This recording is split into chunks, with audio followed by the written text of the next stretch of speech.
one more time, Shemek and Pollock. What an incredibly great conference this has been. Truly fun. It's got terrific karma, I think, and this dinner is just another great high note to hit in the conference for all of us. So thank you so much.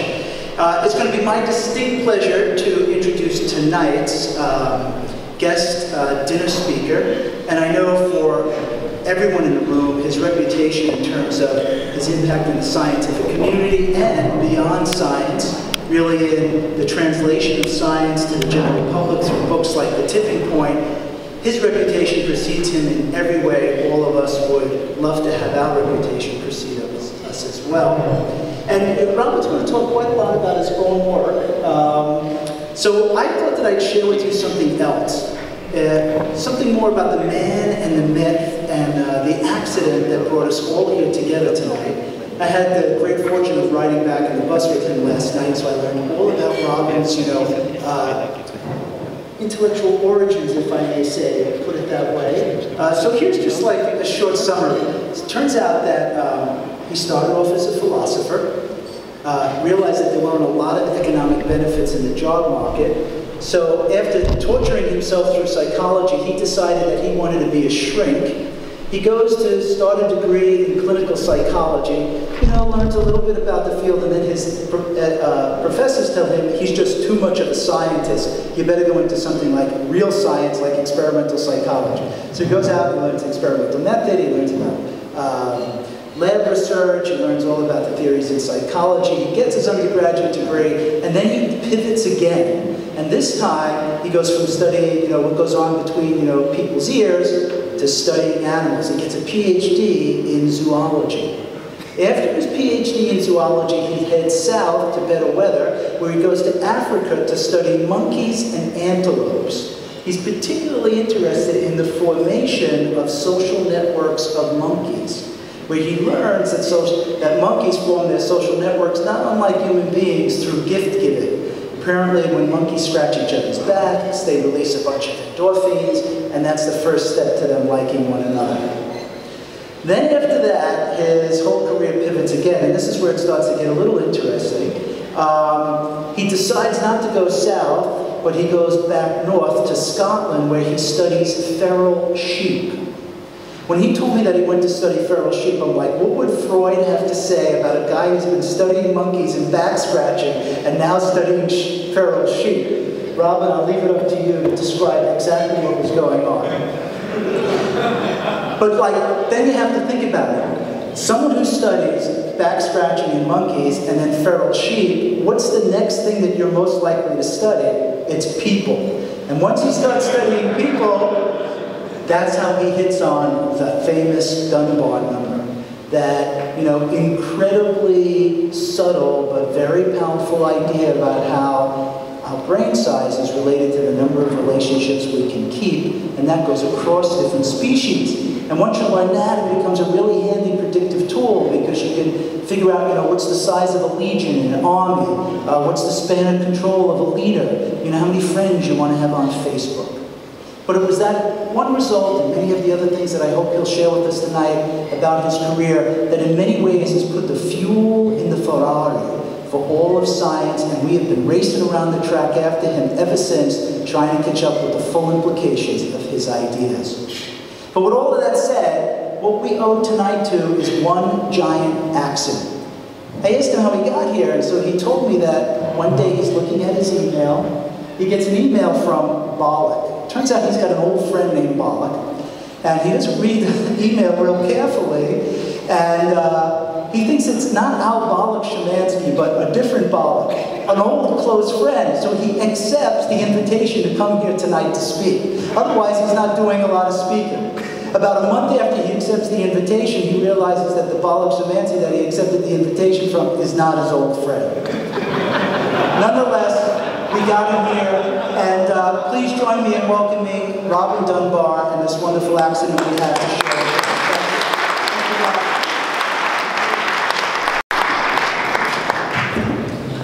Thank you very much.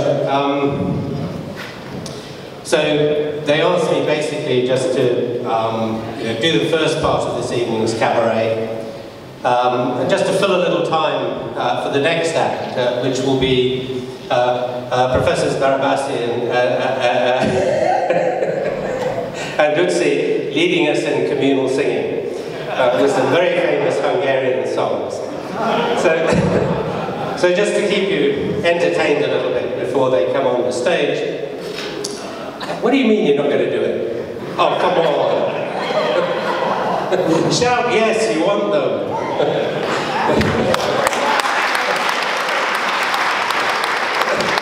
Anyway. So I'm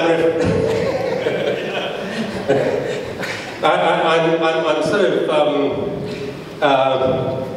conscious that this is actually the second time I've been asked to do the after dinner talk at a NetsciX meeting, and I'm a little bit suspicious here now, because if you think about the trajectory of us academics, the academic traditional kind of trajectory, you know, when you first start out as a graduate student, they let you do a poster at a conference, and you know, you feel very good about that, and then you become a postdoc, and they let you give a talk at the full symposium, and then when you become a professor, you get to give the invited big lecture. And then you start to go over the hill a bit, and down the other side, and they ask you to chair a session, maybe. And you go a little bit further, and they invite you to write the philosophy of the discipline. And you go still a little bit further still, and they say, well, look, we're writing this big encyclopedia on the subject. Would you do a little chapter on the history of the discipline? And then finally, when you're right at the bottom, they ask you to give the after-dinner talk.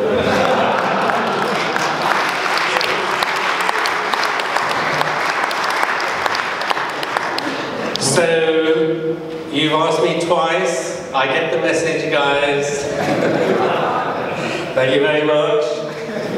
But it makes me, you know, sitting in front of you all here, you know, lots of exciting science going on, and I'm thinking there's all you young guys here, you're on the uphill part of the trajectory, and you're doing wonderful research, wonderful science, and you're looking forward to the day when you might be a professor, but you're kind of not sure what a professor really is or does, or indeed how you get to be one. And then amongst you are some very elderly people who are professors, and to be honest, they don't actually know what a professor does either. So I thought I'd better help you both out and explain what professors do. And it goes a bit like this. I'll sort of do it as an analogy, if you like. So there's this chap, he wanted to have a pet as a companion, perhaps a pet that talked to him. And he thought a parrot might be the ideal thing.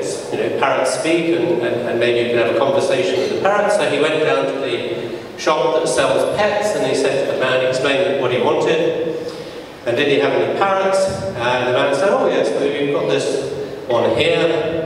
The price is 500 euros. So he said, oh, it's quite a lot of money really for a parrot. What does it do? And he said, well, essentially it's a very good speaker, it has conversations with you, and it can do somersaults on its bar. It's, you know, kind of not very exciting that it can only do those two things. Is there anything else? And the man in the shop said, yes, there's another one here, but it's 15,000 euros. And the guy went, 15,000 euros? What on earth does a parrot do for 15,000 euros? And he says, well, it can speak many languages. It can do English, it can do American, that's a different language, by the way. He can do Polish, he can do Italian, and he can even tell jokes in Finnish. And on top of that, he can play Chopin waltzes with one foot while tossing a football in the air with the other foot. I said, well, you know, 15,000 is an awful lot even for something like that. And he looked around the room, there was this shabby old parrot in the corner.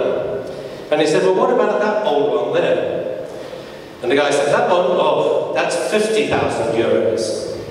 50,000 euros for a parrot? And this one's 15,000, and it does those. What on earth does the extra you get for the 50,000 euros? And the man was silent for a minute, and he thought, and he said, well, that's the problem, really. We don't really know what it does. But all the other parrots call it Professor.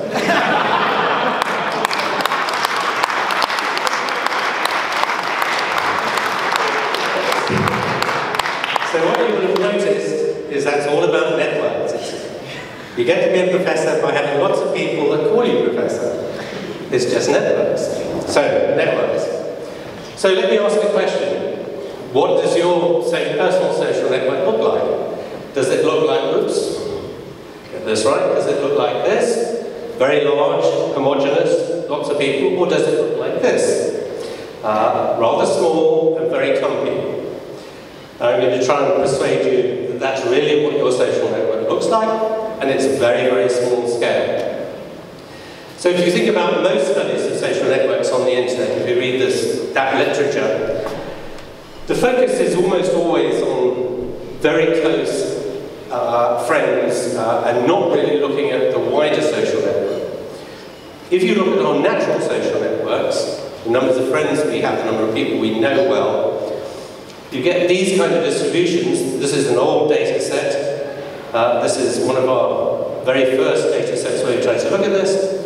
This is just the distribution, essentially, of the number of people you know well who are in your social network. And you get this, very typically, this nice peak, somewhere around about 150. A lot of variance around this. Here, there's Brian Woodsey out here with thousands of friends, and this is me here at 0 with no mates, no friends at all. Which is why I have to do this job as a stand-up comic, just to earn a bit of money. You might ask,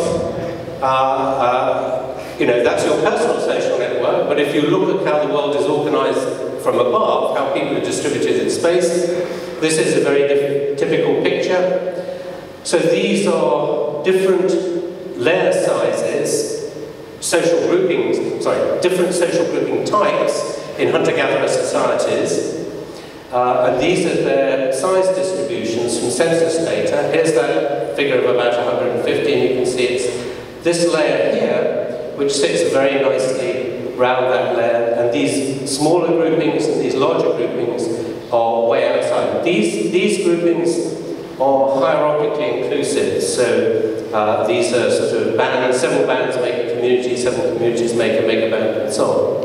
And here's some casual examples of fairly well-known human organizational things that, again, fall into that same size category. So it has some reality.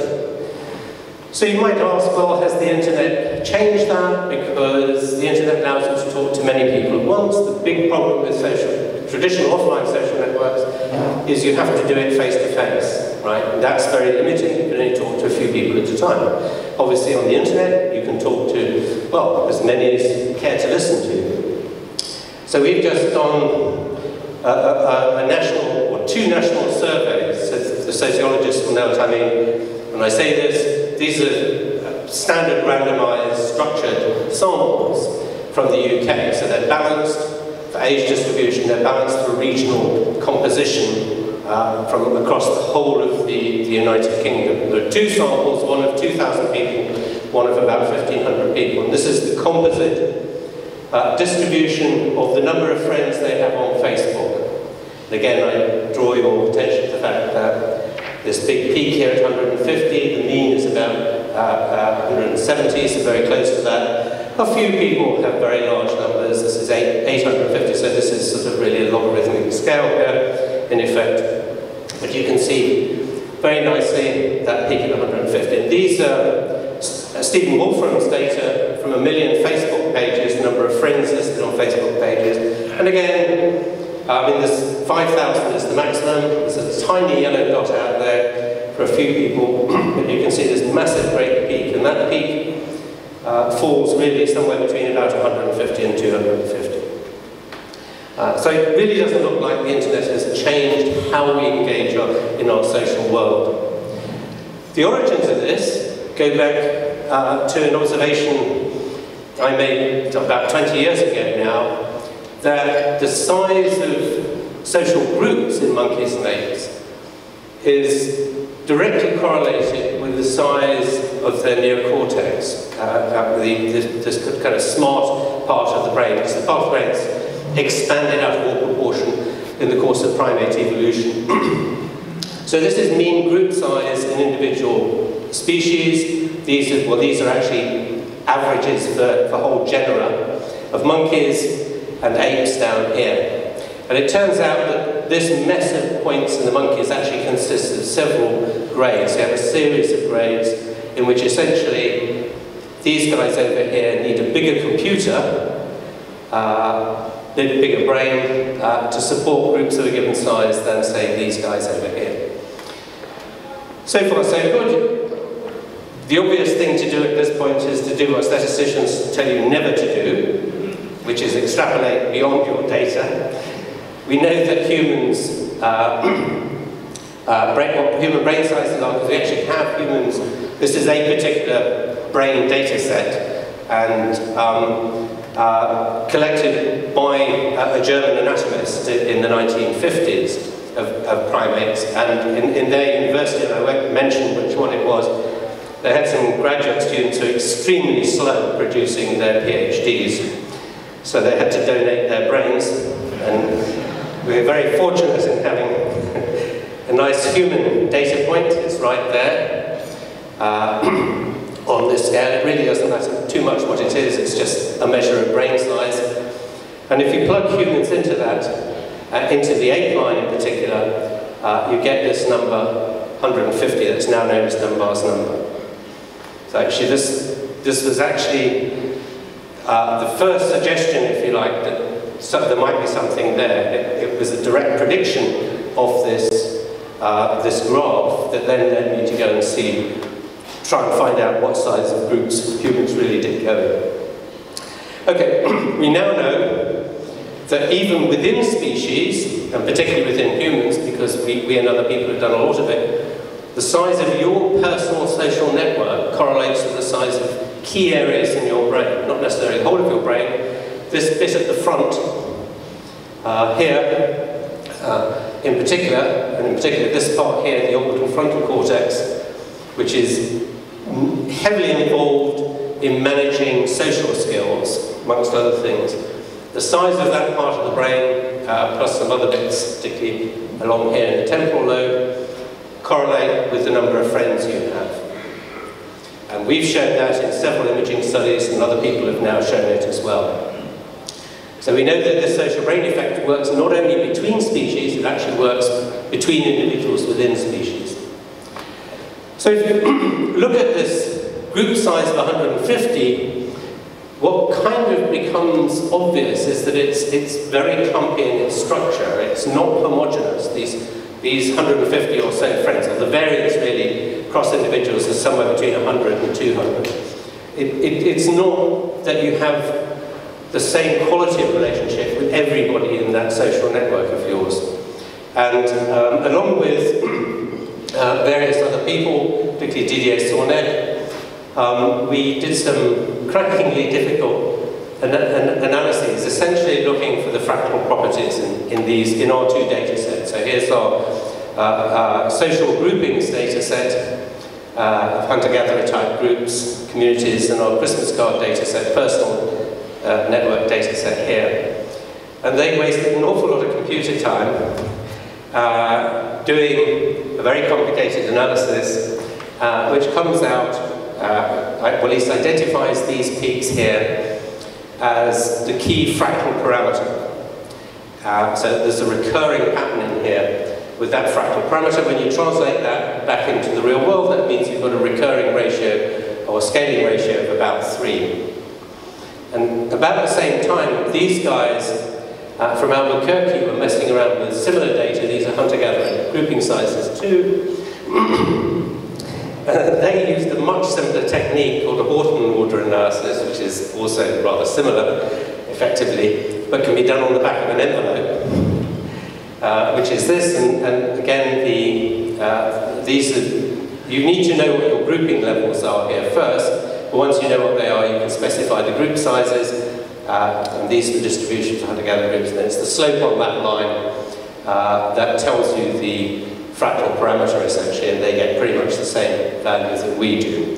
The merit with the way we did it really is that we made no presuppositions as to whether there were any grouping layers there at all, so the data tell us that there are.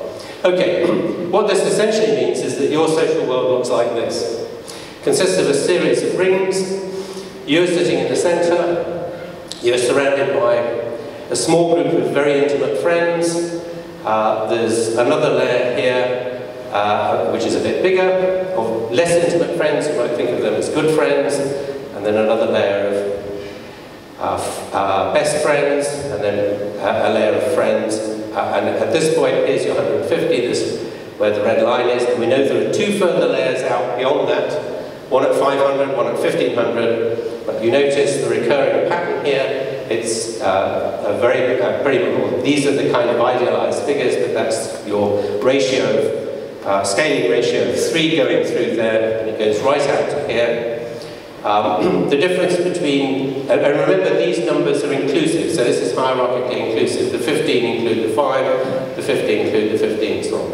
As you go through these boundaries, you have these kind of catastrophe points, if you like, where the emotional closeness changes dramatically to the people in the next layer, the next annulus, and also the contact frequencies. And these are actually the data from one of our samples of the contact frequency per day.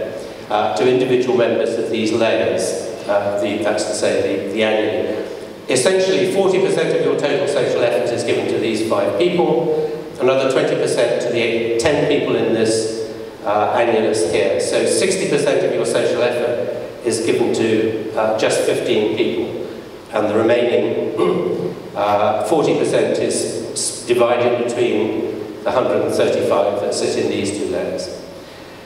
We think of this layer as the layer of acquaintances, and this is why you can have more than 150 friends on Facebook, because you're basically just doing what you do in everyday life. You're just signing in people you would normally call acquaintances, friends of friends, that you know vaguely, and just labeling them as friends.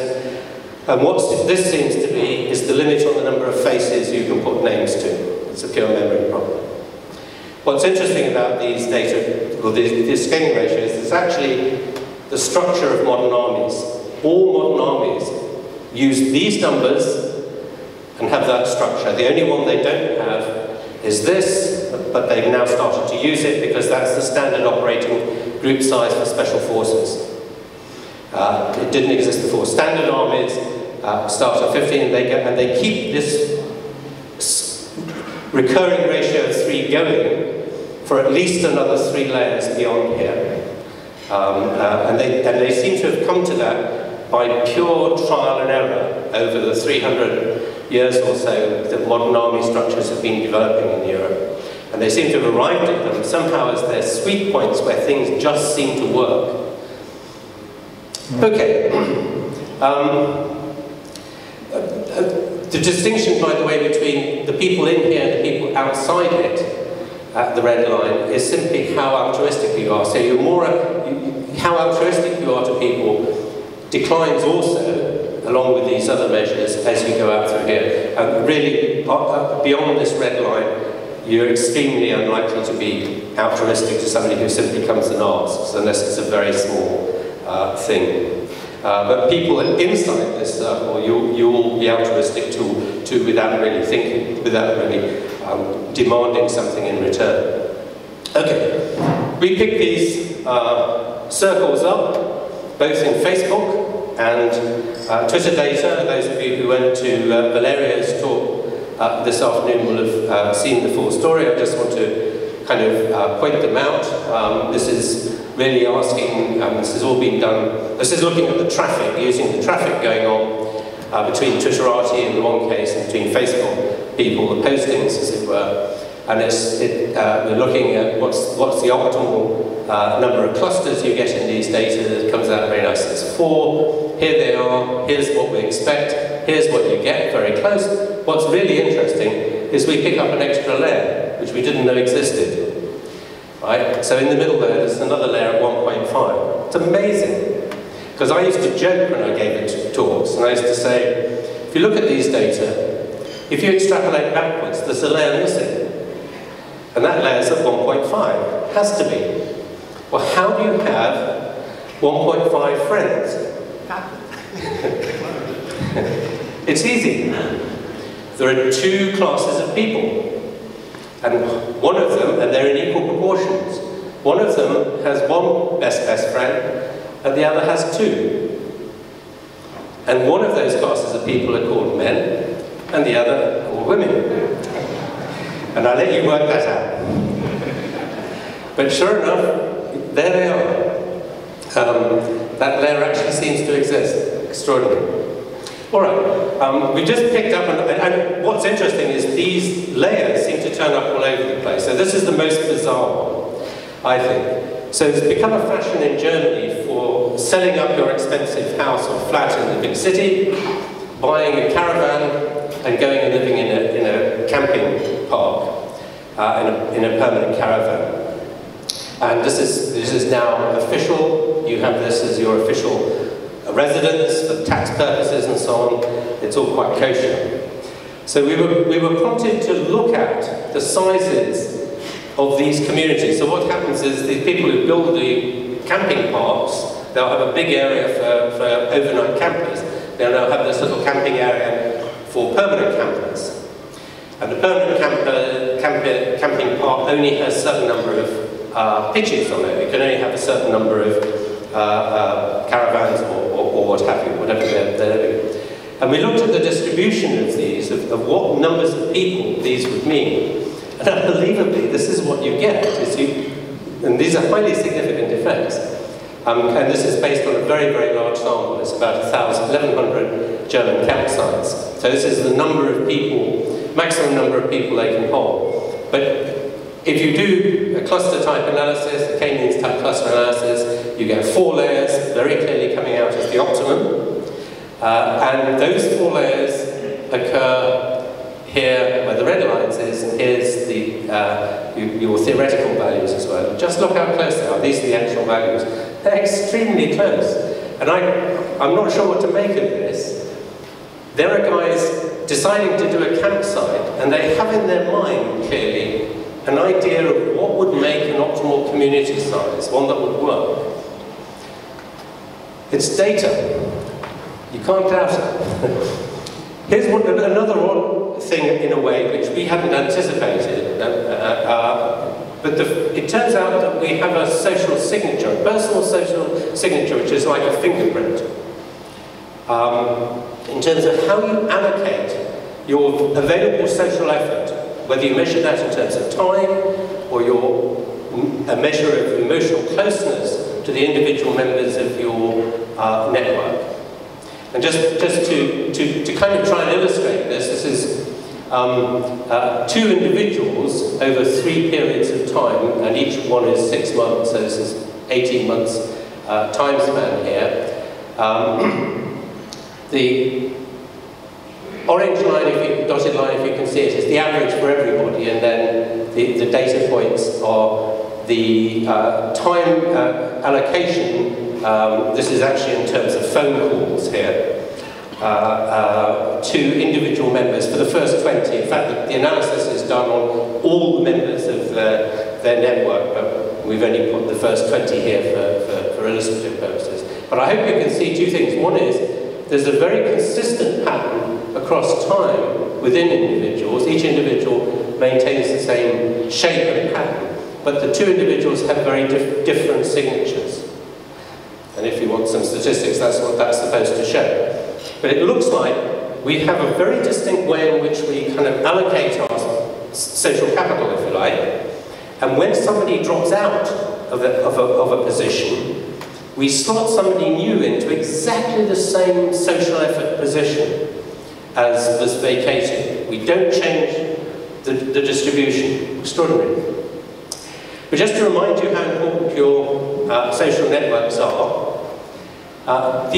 what's turned out over the last decade, huge quantities of evidence that your health and indeed wealth and well-being and happiness, and even your survival, is massively affected by the size and quality of your social network. It's more strongly affected by your social network than anything else. And here's evidence to that effect. This is a compilation of 48 epidemiological studies of heart attack patients. And what they're asking is, what factors had the biggest effect on these patients' likelihood of survival for the next 12 months? That was their marker.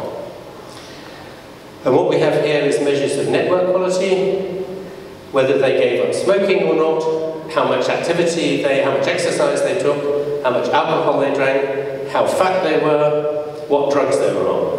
And the size of this bar is essentially the effect size. It's a measure of how influential that factor is on affecting their survival. And I just draw your attention to the fact that network measures, quality of your network in this case, has more effect than anything else except giving up smoking on your survival rate. You'll be very, very happy to know you don't need to get up and run on the treadmill every day and run around the park. You can drink as much as you like of alcohol. You can be as fat as you like. And you can take what drugs, it doesn't matter. It's your network quality that determines both how well you are, how much illness you won't get, and so on. It's a massive, massive effect. So how do we make our networks? We're monkeys, well, we're members of the primates, obviously related to monkeys and apes. So this model, if you like, this view that I'm going to give you, is really based on what happens in monkeys. Now, monkeys spend an awful lot of time doing this kind of stuff, grooming. Brian alluded to this. It's actually a very soft stroking of the fur while they're parting the fur. It's like being hairdressed, actually,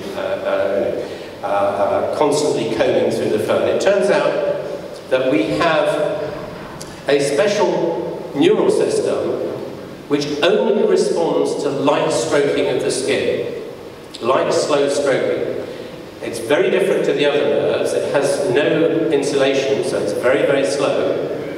Has no return loop from the brain, it simply goes one way, and it goes into the areas in the brain which are produce endorphins. These are the so-called afferents C tactile fibers. And they trigger an endorphin response in the brain. Endorphins are opiates, they're part of the pain control system, and they give you this light opiate high you get from being stroked or being groomed, or indeed having your hair done, I guess. Although Brian tells me you get the same effect from massage at the massage parlour, but I don't know anything about that.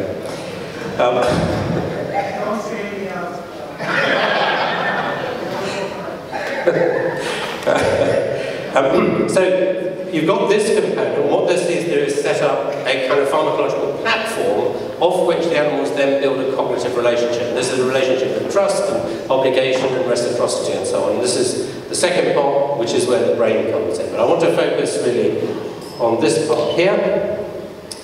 And I just point out to you that we get the same effects from stroking. So this is a PET scan study, absolutely wild with endorphin uptake. So it's looking at the receptors for endorphins in the brain, all over the brain. It's just being sucked up, you know, in phenomenal quantities. And in fact, it turns out that the size of your social network, so each of these guys listed out their entire social network, and this is it here, correlates with the density of receptor sites in key parts of the brain. Right? So what seems to be critical here is your sociality almost is a function of the density of endorphin receptors. And indeed, you're able to show in another study of PET scanning that people who are rather cold in their attachment style have much lower density of endorphin receptors, particularly here in the frontal area of the brain, the same area of the brain we picked up previously with imaging. whereas people who have a warm attachment style have a very high density of receptors. And this led us to actually look at where people are allowed to touch each other. And I just flagged this up because it's kind of interesting, I think, but there's a very nice correlation between where the person lies in your network layer and where they're allowed to touch you. So the yellowness of the image is a measure of the correlation between the allowable touch and in this case network measure, and also the closeness of the emotional bond. It has no effect at all, so blue down here, very low correlation, no effect on terms of how often you see them. But in terms of where they lie in your emotional network, as it were, that affects where they're allowed to touch you, and therefore how much of an endorphin kick, in effect, they're allowed to give you. So if you look at the fact that primates are maintaining their social bonds through using grooming, and this grooming is very time costly, and this is what this shows. So this is the average amount of time in the day, percentage of the day spent in doing this kind of activity, social grooming, plotted against group size. So these are all, again, averages for individual species of monkeys and apes. You get this very nice, essentially linear relationship, which sort of peels off and plateaus out, asymptotes out about 20% of the time. So these species here, with relatively large groups, are spending anything up to 1/5 of their day doing this activity. Now, if you imagine how much of an opiate hit you're getting, you'd be off your rocker by this. If you spend 20% of your day engaged in this activity alone, you'd have on such an opiate quiet, it would be extraordinary.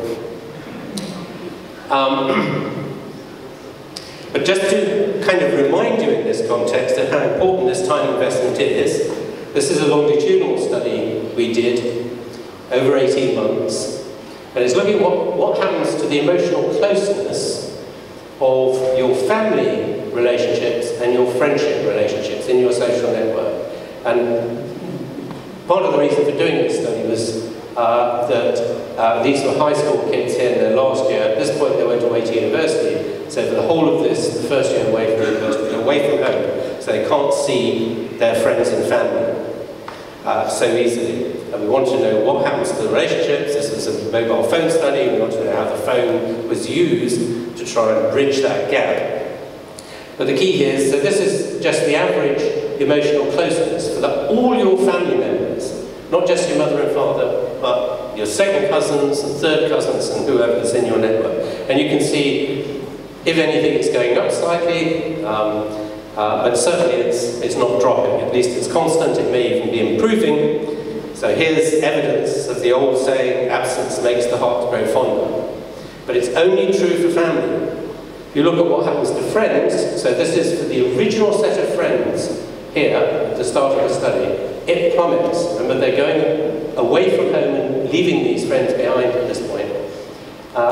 They're not seeing them, and as a result of that, the emotional closeness is just dropping like a stone. It happens within just a couple of months, and then it sort of flattens out. And it's partly because they're replacing those friends with other people they're meeting, so they don't have the time to invest in friends.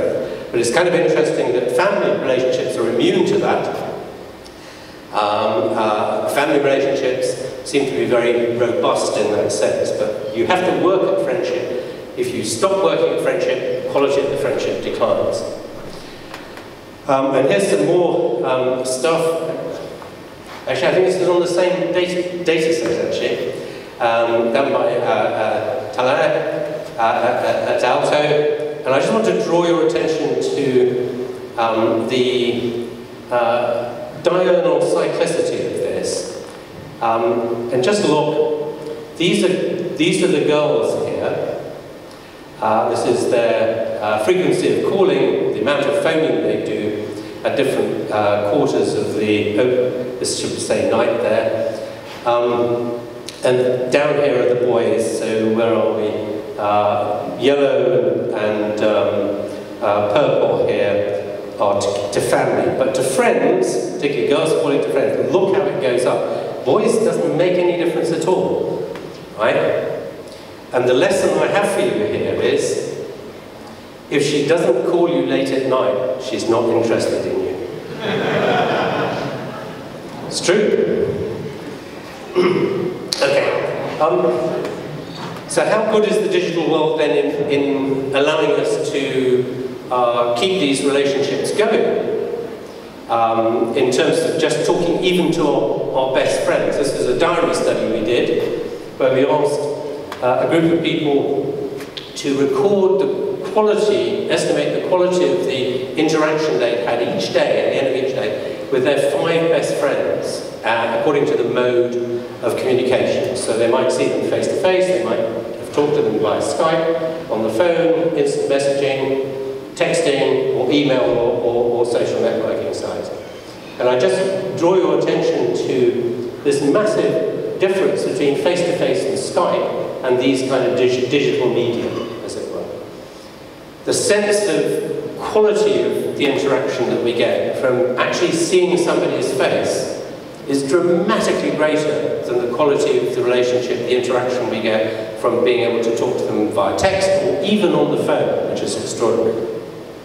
And it turns out that part of the reason for that is laughter. So if you separate out these according to whether laughter occurred, either real laughter or emoticon type laughter, or didn't occur in the interaction, you have this very clear difference for all these modes of interaction, that laughter is crucially important in our social interactions. But what makes the difference here, with face-to-face and Skype, is we can see the laugh breaking before we finish telling the joke.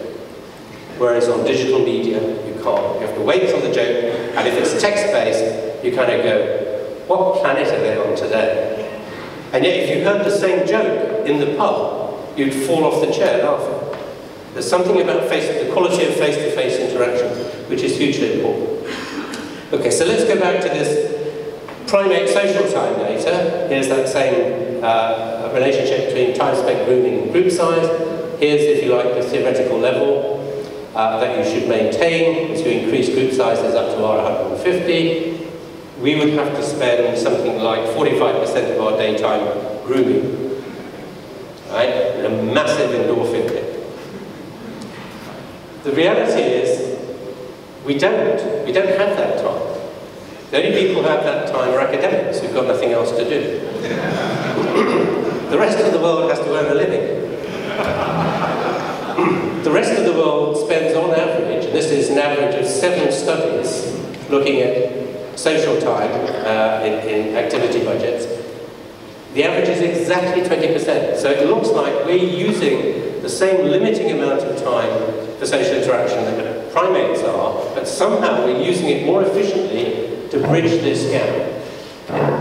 So the question is, how have we done that? And what we think has happened is we introduced over our evolutionary history here, this is us up here today, this is our ancestors down here, fossil ancestors. We introduced this, what we did was introduce 3 new mechanisms for triggering the endorphin system. Laughter, and we think that has to come in early because we share it with the great apes, and it's very primitive, right? We know it's primitive, it's very visceral. You can't help laughing when somebody else laughs.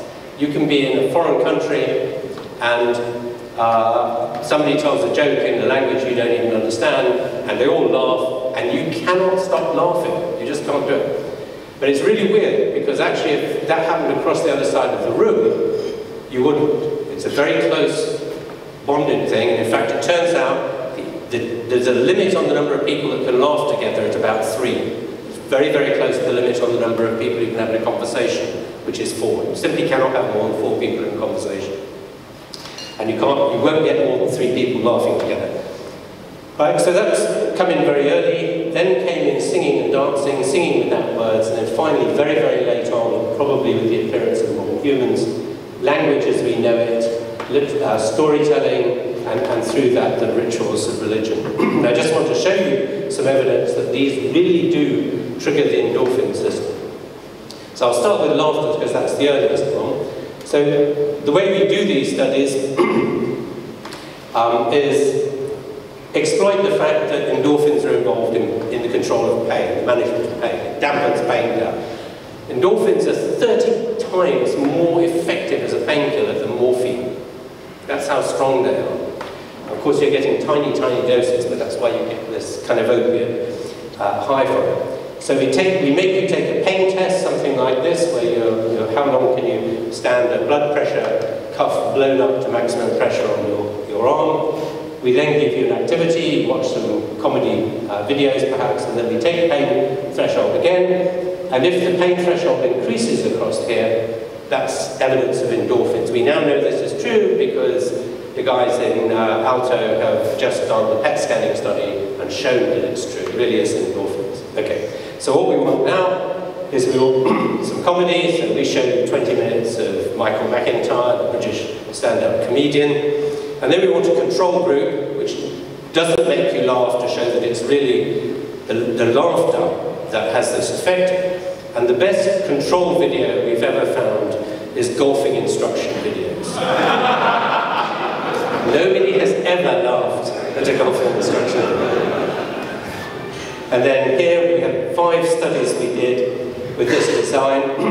Here's 0, no change from before to after. If you're up here, pain threshold is increased, endorphins are being pumped out. If you're below, pain threshold is decreased, you're still sensitive to the pain. And here you can see all the control conditions all lie below the comedy ones. This one I like particularly. This was done live at the Edinburgh Fringe Festival with people watching live stand-up. The others were all on video.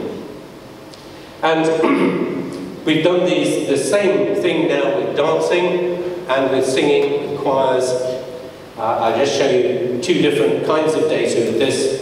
The dancing actually was done in Brazil. We did it we thought we would go out to Brazil with somebody who was working out there, anthropologist, because we thought, the Brazilians, they're wonderful dancers, it's just like this, and we're going to get massive effects. We made the mistake of doing it on high school kids, and they were crap. But they still showed the effect. So this is the change in pain threshold. And the key here is we were interested in the effects of synchrony. If you do these activities in synchrony, it actually increases the endorphin effect for no extra effort. It doubles the endorphin effect. It's absolutely extraordinary. We don't really understand why. But this just illustrates that here's 0, no change. These are in low exertion. They're doing the same dance moves but sitting down. These are doing the dance moves sitting up.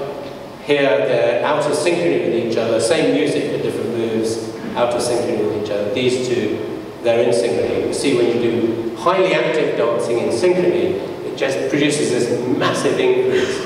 And what you then get off the back of that is a sense of increased bonding to the group you do it with. It's very specific to the individuals you do it with.